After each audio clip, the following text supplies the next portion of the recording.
Part 1. The house beneath the lake. They thought it was just a family vacation. A quiet retreat by the water. But as the sun dipped below the treeline and the lake turned to glass, something ancient began to stir beneath the surface. If you've ever stayed near a secluded lake, this story might make you think twice before returning. This is the first of 3 terrifying lake house stories you should never ignore. The Everetts were a family desperately in need of healing. After the sudden loss of their youngest daughter Lucy, in a tragic car accident 6 months prior, grief had choked every room of their suburban home like ivy. Natalie, the mother, had grown silent. Greg, the father, took to sleeping in the den. And Sam, their 17-year-old son, hadn't spoken more than a sentence in weeks. It was Natalie's idea to rent the lake house. A change of scenery, she said. Nature. Peace. Maybe we can just breathe.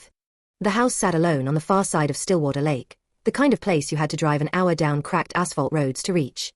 The listing online had been vague, charming, rustic, full of character, but the photos showed a wraparound porch, huge pine trees, and a dock that stretched out onto eerily still water.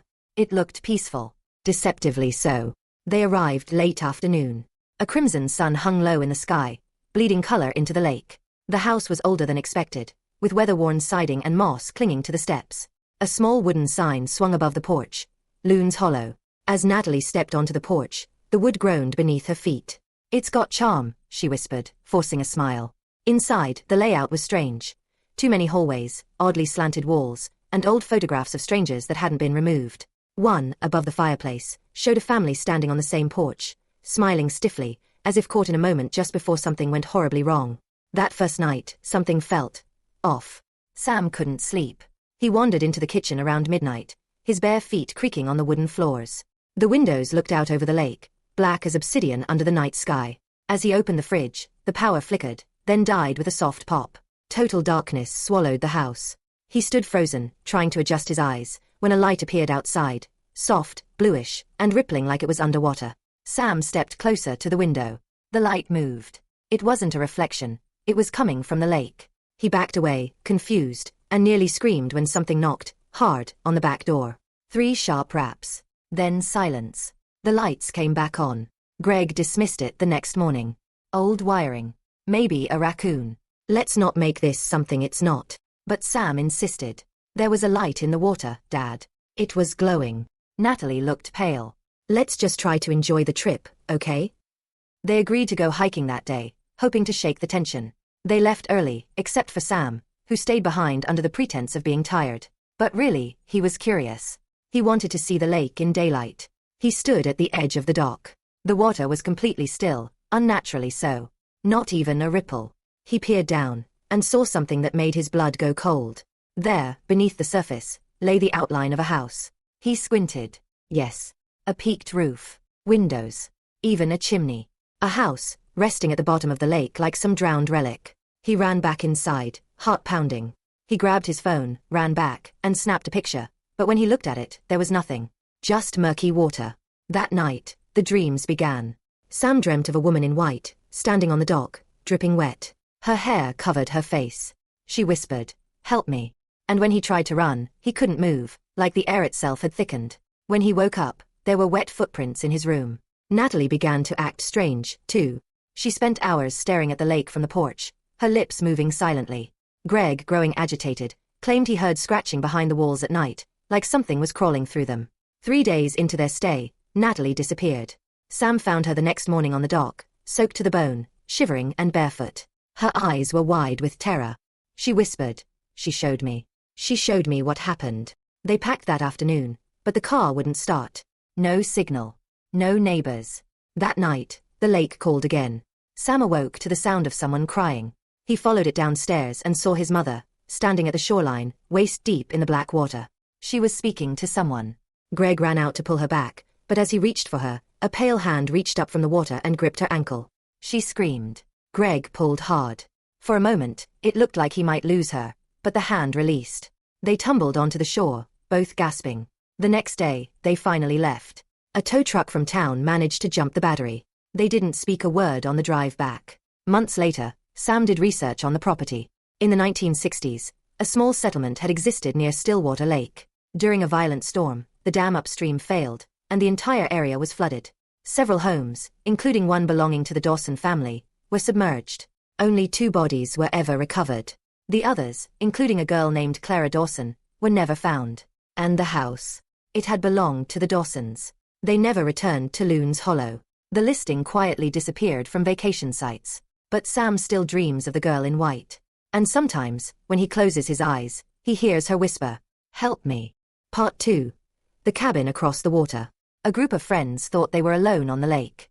The nearest cabin was supposed to be miles away, until they saw lights flickering across the water. But no one should have been there. What they found that night still haunts the only survivor. This is the second of 3 terrifying lake house stories you should never ignore. In late October, 4 friends drove up to Hollow Pines Lake for one last getaway before winter closed the mountain roads. Jason, the planner of the trip, had booked the secluded cabin as a surprise. No neighbors. Just us and nature, he'd said. He was joined by his girlfriend, Lena, their friend Mark, and Mark's younger sister, Kara, who was tagging along to escape college stress. The drive was long, winding through endless stretches of forest. By the time they reached the cabin, the sun had dipped low, casting golden streaks across the treetops. The house sat on a slope overlooking the water, wooden and aged, but sturdy. Its best feature was the massive back deck that faced the lake. "There's literally no one else around," Mark said, stepping out of the car. "No other cabins in sight. I love it." That first night was filled with laughter, campfire stories, and roasted marshmallows. Kara brought out her tarot deck. Jason rolled his eyes, but Lena was into it. They sat on the porch as Kara flipped cards. "This place feels weird," she whispered, half laughing, half serious. "Like, thin. You know what I mean. Like something could slip through." No one responded. The breeze off the lake turned cold fast. Around midnight, they turned in. Jason was the first to wake. He wasn't sure what had roused him. The room was dark, except for a faint blue glow peeking through the blinds. He sat up, drawn to the window like a moth. Across the water on the opposite bank, where there should have been nothing, he saw lights, flickering, dancing like lanterns. He squinted. It was hard to make out, but there, barely visible through the trees, was the outline of another cabin, one that hadn't been there during the day. "Lena," he whispered, nudging her. "Do you see that?" She stirred and sat up. "What time is it?" He pointed. "Over there, there are lights. Did we miss a property?" She looked. Her eyes narrowed. "I don't see anything." But Jason did. The next morning, he walked down to the lake, scanning the opposite shore. There was nothing. No cabin. No path. Only trees. That night, he saw the lights again. This time, Kara saw them too. "It's there," she whispered, standing beside Jason on the deck. "A house. But it's not during the day," Jason muttered. "Only at night." They watched in silence as the lights blinked one by one, and then went out, all at once. The air turned heavy. Mark laughed it off when they told him. "You guys probably just saw moonlight through the trees. No one's building a ghost cabin across the lake." But the next night, they all saw it. The flickering lights returned, brighter than before. And this time, they weren't just flickering, they were moving, like someone was pacing from room to room. The outline of the cabin became clearer. Jason took photos. Nothing showed up. "I'm going over there tomorrow," he said. "Don't be stupid," Kara said. "That place doesn't want us to find it." The group argued. Jason insisted on checking it out. He borrowed the small aluminum canoe tied to the dock and left just after noon, promising to be back in an hour. 2 hours passed. Then 3. The others grew worried.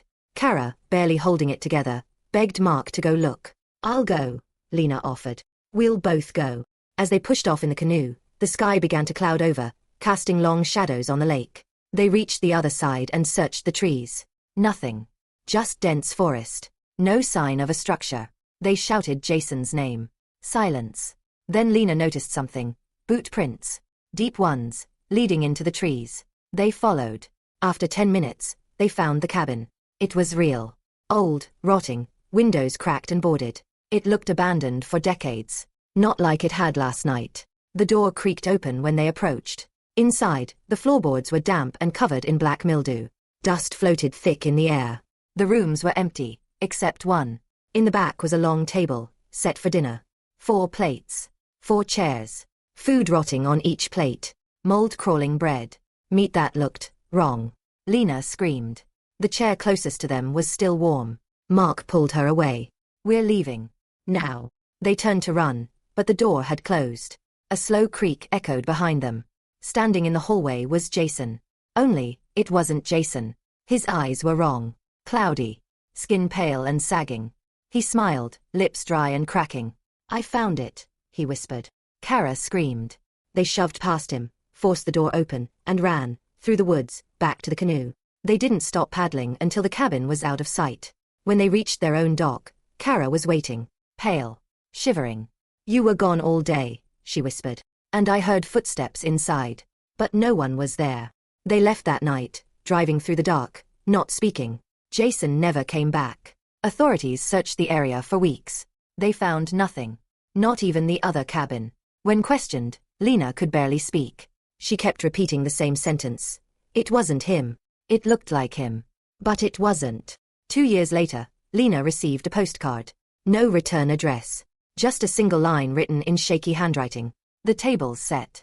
We're still waiting for you. Part 3. The Reflection Room. A lake house with mirrored walls, a missing girl, and a reflection that shouldn't have been there. Some rooms are built to show you the truth. Others are made to trap you in lies. This is the final and most disturbing tale from 3 terrifying lake house stories you should never ignore. Emily didn't believe in ghosts. Not really. She had grown up in the city, where shadows were cast by skyscrapers and fears came in the form of traffic, layoffs, and rising rent. So when her cousin Sarah invited her to a weekend retreat at Lake Caraway, she hesitated, not because of ghosts or rural superstitions, but because her mind refused to stop racing. You need to unplug, Sarah had told her. This place has no Wi-Fi, barely any cell reception, and the air smells like actual pine trees. It's heaven. Emily finally agreed. A weekend away couldn't hurt. When they pulled up to the house, Emily was taken aback. It wasn't just rustic. It was eerie. An old structure nestled close to the water, its siding faded to a pale gray, almost the same color as the overcast sky above. The lake itself looked still and dark, like it was holding its breath. But the most unsettling thing was the room at the back of the house. The reflection room, Sarah called it. The moment Emily stepped inside, she felt off. The walls were covered floor to ceiling in antique mirrors, old, silver-backed glass that wavered and distorted. None of them were modern. Some were cracked, others fogged with age.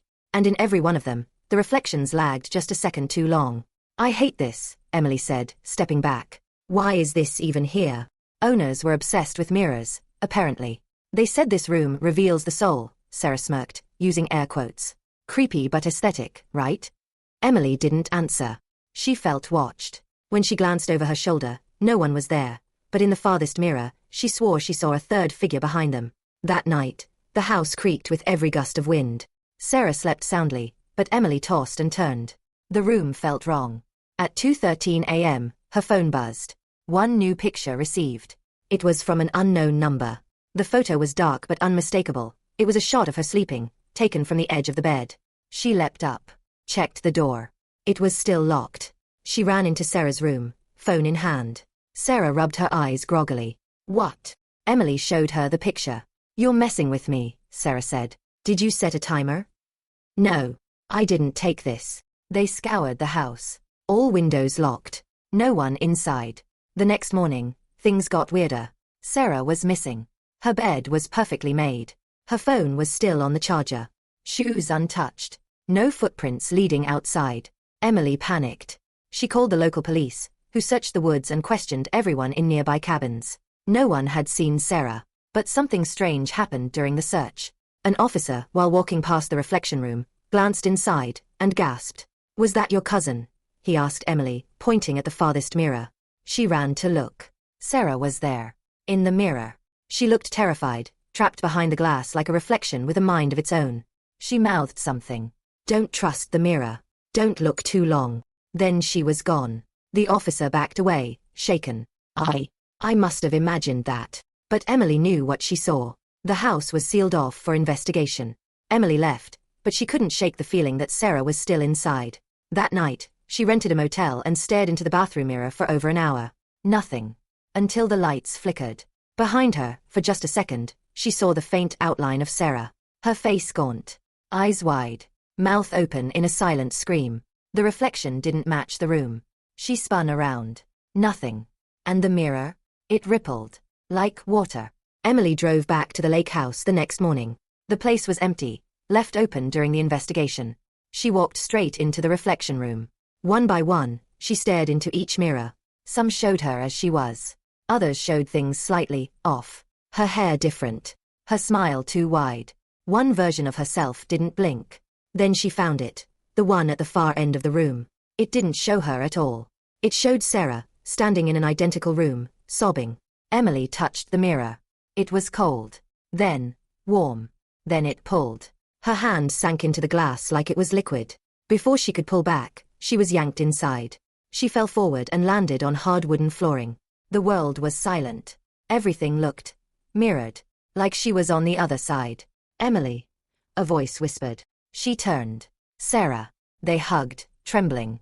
We have to get out, Sarah said. But every time I try, the mirrors shift. They lead me in circles. The two explored the mirror world house. It was a twisted copy of the real one, endless reflections, staircases that looped, rooms that shrunk the deeper you went. But worst of all were the others. They didn't speak. They looked like Emily and Sarah, but their eyes were black and their mouths never moved. They watched, always watching through the glass. Then one began to move. It followed them from room to room, staying inside its frame. Don't let it mimic you, Sarah warned. If it copies your movement exactly, it can replace you.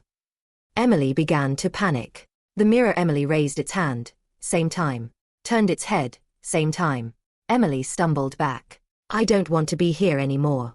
Then break the reflection, Sarah said. Shatter its hold. Emily grabbed a nearby chair. As the reflection lunged forward, its hand nearly breaching the surface, she screamed, and threw the chair straight into the glass. It exploded. Light burst from the shards. The entire room began to crack apart like spiderwebs of glass shattering beneath their feet. She grabbed Sarah's hand and ran. Rooms blurred. The world pulsed. Then, she woke up. In her bed. Back in the lake house. Panting. Alone. Was it a dream? She ran to the reflection room. Every mirror was broken. Except one. In it, she saw herself. But the reflection smiled first. Emily was found wandering the woods 2 days later, barefoot and babbling about trapped reflections. Authorities dismissed it as trauma-induced hallucination. But the new owners of the lake house, who rebuilt it a year later, say strange things happen in the back room. Their children refuse to go near it. Sometimes, they catch glimpses of unfamiliar people in the mirror, just for a second. Then they're gone. But the oddest thing? That final mirror, the one left unbroken, can't be removed. Every time they try, it shows a reflection that's slightly wrong. As if it's remembering the last person it truly belonged to. And every night at 2:13 a.m., a new photo appears on someone's phone. Always of someone sleeping. Part 4. The Drowned Room. A flooded basement, a long-forgotten journal, and a voice that whispers through water. Not all lake house dangers wait outside the walls. Some horrors seep up from the foundations. This is the 4th story in our collection of terrifying lake house tales you should never ignore. When Mark and Dana bought the lake house, they called it their last resort. Not because it was remote, or because they had run out of options, but because they were trying to patch a failing marriage. A new place, a new start. Somewhere quiet, where they could breathe and maybe even love each other again. Lake Wyvern was beautiful in that haunting kind of way. Silver mist hovering above the water in the early hours, pines swaying gently along the shoreline, and birds that never sang quite right. The house itself was older than they liked. Stone foundation.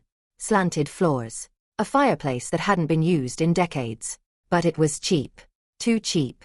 Needs a little work, their real estate agent had shrugged, avoiding eye contact. Especially the basement. Dana had asked to see it. The agent hesitated. It's damp, she said simply. You'll need to pump it out. But Mark was already sold. They moved in the following week. The first night was uneventful. Quiet. By the second night, things changed. Dana woke up at 3:17 a.m. to a soft gurgling sound, like someone trying to breathe underwater. She sat up, heart hammering, and listened. Nothing. Just the occasional creak of the old house settling. She went back to sleep. But the next morning, she found wet footprints on the hallway floor. Barefoot. Human. They led from the basement door, all the way to her bedroom. Mark shrugged it off. Probably condensation or something. This place is full of leaks. But Dana wasn't convinced. She insisted they check the basement. The door was jammed. It took both of them to force it open, and when they did, a thick wave of mildew-smelling air hit them like a wall. The staircase was partially submerged. About 3 feet of still, dark water filled the bottom of the basement. They couldn't see the floor. We need to drain it, Dana said. Immediately. Mark agreed. But the next day, the plumber they called never showed. Wouldn't step near that place, the receptionist said when Dana followed up. Sorry, ma'am. None of our guys will go out to Wyvern Lane. They rented a pump themselves. As the water drained over the course of hours, an object surfaced. A book. Bloated, discolored, but intact. Dana fished it out with a long-handled rake. It was a journal. The cover was soft leather, warped from age and moisture. Inside, the writing was barely legible in places, but a name was etched on the inside cover. Clara Rowe, 1957. Dana spent the evening reading it while Mark slept. Clara had lived there alone. Widowed. She wrote about dreams, recurring nightmares of water that speaks, and faces behind the glass. She claimed that something lived beneath the house. Something that whispered to her every night. I heard it again, one entry read. It said my name, but not like a voice. Like a memory trying to speak. Later entries became erratic. Repetitive. Don't go under. Don't go under. Don't go under. Then. The water knows I'm here. After that, the entries stopped. Dana couldn't sleep. At exactly 3:17 a.m., she heard it again. Gurgling. Sloshing. A faint knock, from beneath the floor. She shook Mark awake. What is wrong with you? He groaned. There's something under the house. I'm not imagining it. Mark, groggy and irritated, followed her to the basement. The water had receded, but the floor was still damp. A musty silence greeted them. Then they heard it, knocking. Once, twice, 3 times. From the far wall. Mark froze. Probably the pipes. Dana wasn't so sure. She walked toward the sound and noticed something odd. A small crack in the stone wall, just above the waterline. She knelt down, shining her phone light inside. There was a room on the other side. A hidden room. She turned to Mark, wide-eyed. We need to break through. He scoffed. We're not tearing down walls based on ghost stories from a soggy notebook. But she did it anyway. The next morning, while Mark was out getting supplies, Dana returned to the basement with a hammer and chisel. The wall crumbled easier than she expected. Behind it was a small chamber, just large enough to crawl into. And in the center, a well. Ancient. Sealed with rotting boards and rusted chains. She felt drawn to it. She leaned in. Listened. Her name whispered back. Dana. She screamed and scrambled back. That night, she begged Mark to leave with her. He refused. You're spiraling. We need this, remember?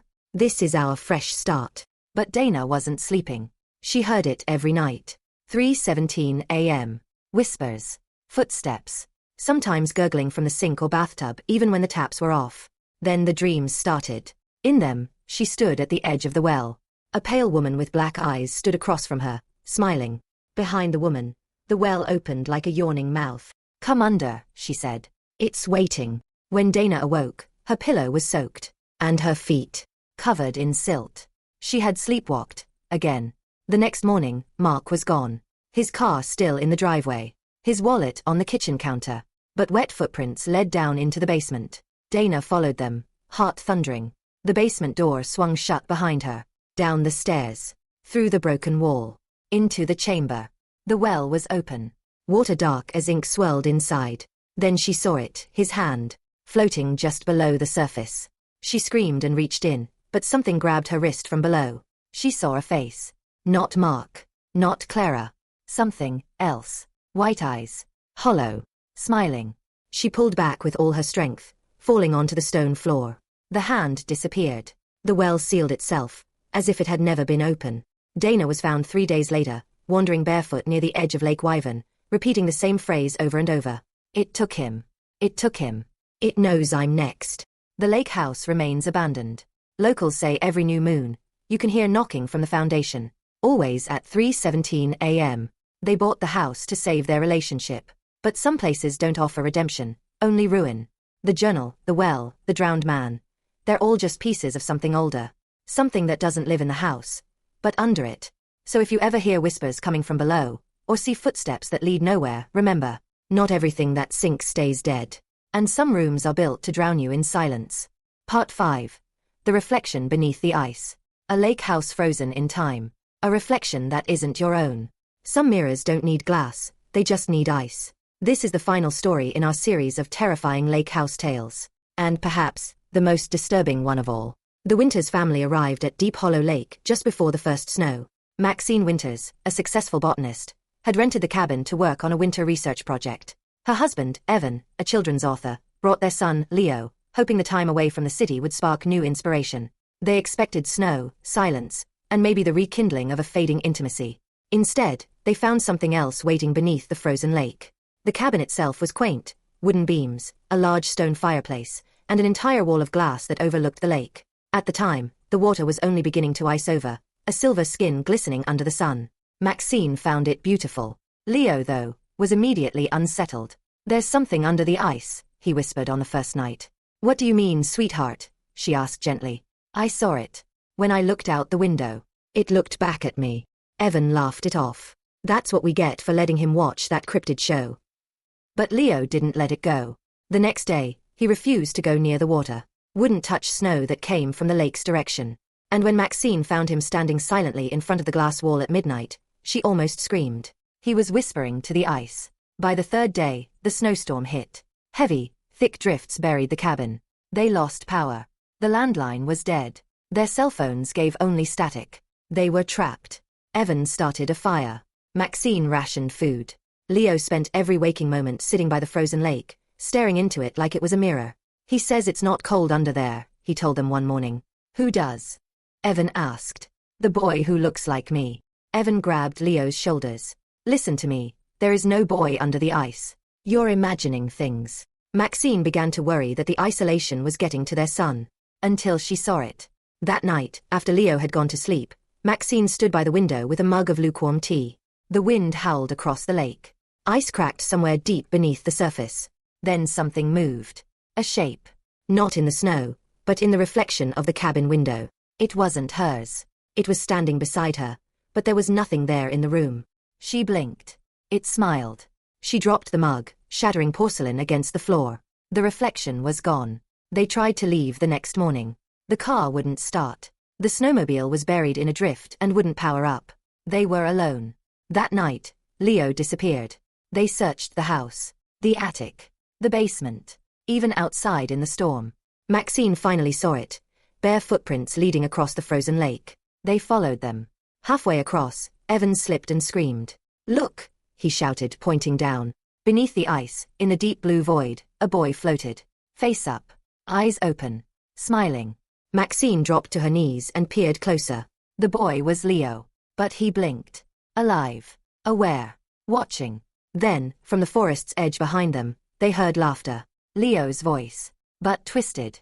Hollow. They turned. He stood there, eyes black and wide. "Don't break the mirror," he whispered. And then he ran back toward the cabin. They chased him. But when they arrived, the front door was wide open, and inside, nothing. No footprints. No sound. Just still air and ice forming inside the glass wall. Evan refused to sleep. Sat by the fire all night, clutching a crowbar. Maxine wandered into Leo's room.